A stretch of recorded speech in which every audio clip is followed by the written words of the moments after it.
ঈদুল আজহাকে সামনে রেখে ব্রাহ্মণবাড়িয়া বাজারগুলোতে কোরবানির পশুর জমজমাট বেচাকেনা।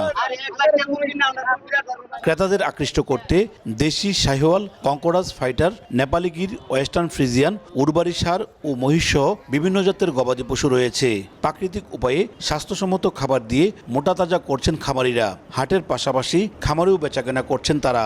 গোখাদ্যের দাম বৃদ্ধির কারণে খামারগুলোতে পশু উৎপাদন কিছুটা কমেছে, যার প্রভাব পড়েছে কোরবানির হাটে।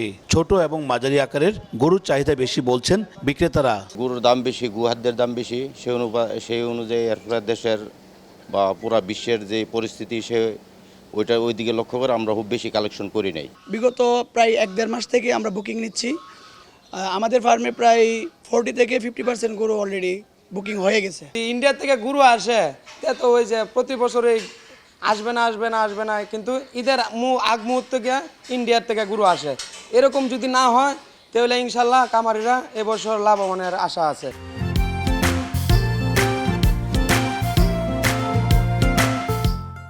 এদিকে দাম বৃদ্ধির আশঙ্কায় অনেকে আগেভাগেই দেখে শুনে পশু পছন্দ করে রাখছেন। তবে এখনো দাম নিয়ন্ত্রণে আছে বলছেন ক্রেতারা। গরুর দাম মোটামুটি এখনো নিয়ন্ত্রণে আছে। কিনা এবং বেচার জন্য অভিভাবকের জন্য সুবিধা আছে। এক বস্তা বসির দাম 2200 টাকা, এক বস্তা ফিটের দাম 1500 টাকা।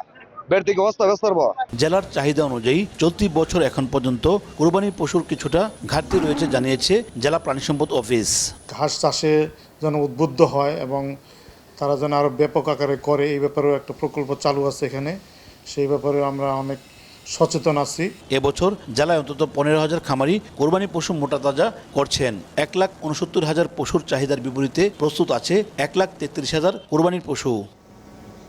উজ্জ্বল চক্রবর্তী, সময় সংবাদ, ব্রাহ্মণবাড়িয়া।